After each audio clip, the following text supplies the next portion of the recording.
Hey everybody, my name is Deborah and I am the creator of the Broken Colors series that is being produced by Studio 222 Film Productions, and also the Broken Colors jewelry line, which I am going to let you step into my world and learn how it is created and where did the whole idea come from.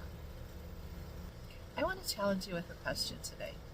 Like, how many of you, when you were growing up, didn't get picked to be on the team? Doesn't matter if it was dodgeball, baseball, softball, soccer. You were usually at the end of the line. Now, my parents were very generous and said that it was because my last name started with a W, because my maiden name was right. Well, you can't tell a 7, 8, 9, 10, 11-year-old little girl who was very big for her age that was the reason behind it all. Kids were cruel, but they were also brutally honest. So growing up, I always thought of myself as less than. I was made for behind the scenes, and I found comfort behind the scenes. But there was something inside of me that not getting chosen caused me to feel broken in that less than state. But as an adult, I realized I wasn't broken at all. I wasn't less than at all. In fact, I discovered that I was being chosen in a different way. I was being chosen to be a leader, to be an influencer in my own circle of influence. You don't have to speak to a whole entire world. You don't even have to speak to those kids back in the day that didn't think you were good enough because of what you looked like. No, kids are shallow like that. But as an adult, I discovered that I had a gift and talent inside of me that was placed there by my creator, and I wanted to flourish. And so I began to dive into the world of stained glass. So these are pieces of stained glass that have been cut and used in other projects. In fact, you'll see this one was used on one of the pieces. I did a horse that had sky behind it. And there's the other pieces. And you number them to make sure. It's kind of like paint by numbers, right? Except these are glass. I didn't like how it turned out, so I ended up scrapping those and not using them. So glass comes in different types, like you saw with the blue. You can literally like see through it, right? This is bullseye glass. I love making pendants with bullseye because these do not stay in this shape when they are put into the kiln. They heat up and they round off like that. I absolutely love that. Glass is not made the same. That's why some pieces you'll see that I broke, like this was a big, beautiful piece of green that I used for grass, and it's got a little bit of a glitter shimmer to it. I don't know if you can kind of see that in there. So that's been fun. We weren't sure what it would do, and if you see on this piece, the glitter shimmer side was on the bottom of the kiln, and not as much of it came through on the top rounded part. So you do have to be mindful and careful that when you put it in the kiln and fire it up. This is one of my favorite pieces called Desert Fire of the Broken Colors collection, and I know that this glass that's in this tape, when I need to clean off the Sharpie, but I know when I put it in, it's going to do the exact same thing as the orange did. And I'm pretty confident this will do the same thing and this will do the same thing. But there's no guarantees because I wasn't there, and I don't know 100% for sure if this glass was created the same way as the bullseye. And if you look at the bullseye, you can see all the different layers that are in there.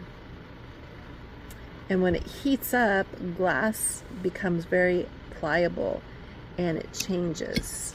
So I am kind of at the mercy of the heat, right? Like, have you ever been at the mercy of the heat that life throws at you.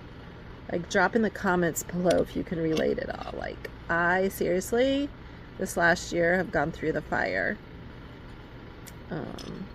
Lost both of my parents. I'm a cancer survivor now, and that was definitely not on my bucket list. But that's the different layers that are in my life, right? And we can look at the hard times, or we can look at the beautiful masterpiece in the making. These pieces had no clue how it would turn out. Isn't that beautiful? This is on the part that was laid down in the kiln though, so it's very flat. And the piece that should be the front of the pendant is this. And I noticed that my person that fires it up either touched it while it was still hot. See how it's kind of scarred there?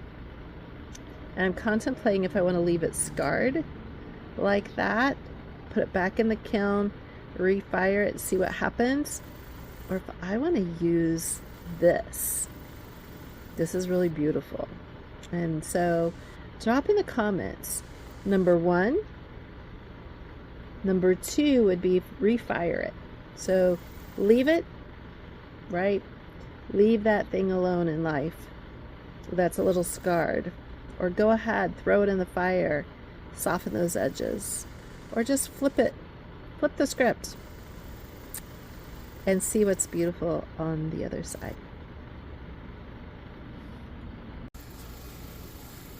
So here are a couple of important tools that I use.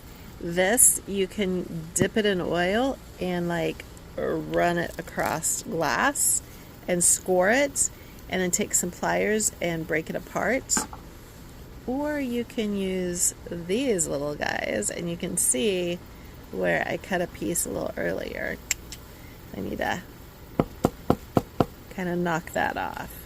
Be very careful while working with glass. If you decide to do this, you will cut yourself, you will get shards in your fingers, and it does fly. So please, please, please, please wear safety goggles. Now, do you want to break some glass with me? I'm going to show you kind of an example, and hopefully it behaves. I've not done it on this table before, so let's give it a try. This is kind of a small piece, but you can just take it and beat the tar out of it. Nothing.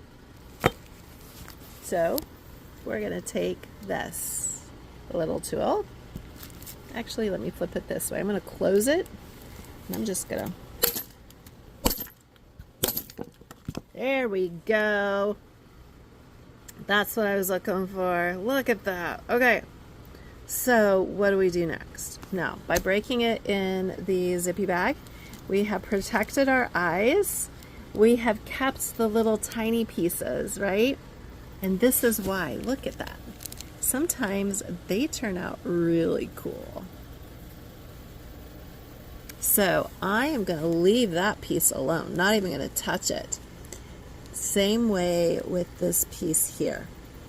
These other pieces had some Sharpie on it. They need to be washed. And this one's going to be left alone. That one's going to be left alone. That one's going to be left alone. These bigger chunks, though, I am going to cut these down into more rectangular shapes and see what they produce. Okay, those big pieces, you're gonna love this. So I cut one of them into 4 squares. This one's not a true square because I don't know if you remember, it was kind of pointy. But this is the one I want to show you because I took this and cut off the sharp edges around it. And you can kind of see on the back side, maybe, there we go. You can kind of see it here where I clipped it, right? So it's not like a perfect circle when you look at it on the back side. But when you flip it over and you see it on the front side, it looks fantastic. Now, why do I like the circles? Ouch, just got a splinter, aka a glass shard. I got into wire wrapping I have not perfected it yet, except for this. This is one of my favorites. And you just take 2 pieces of wire and just start bending wire and wrapping it around and hugging it. It's a little bit of a mess on the back. I tried to do an artistic work, but I wanted to make sure that this pendant did not move from its location, and there's no way that sucker's coming out of there. So as you can see, the possibilities are literally endless. It just depends on your imagination, the resources at your fingertips, and wherever your mind likes to take you to. So you can go back to those days where insecurity, self-doubt, betrayal, rejection, all those things started to plague your life. Or go ahead, go through the fire, be transformed into something beautiful that's desired. But before you can get hung on a chain, there's one tiny, tiny piece of the puzzle that's missing. You need a bail. Not a bailout, but a bail. Oops. And that's that little tiny hook that keeps you connected.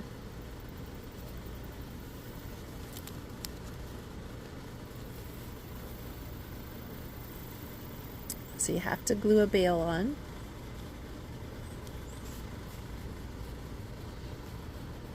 To stay connected to the necklace, because it takes all parts to make something worthwhile.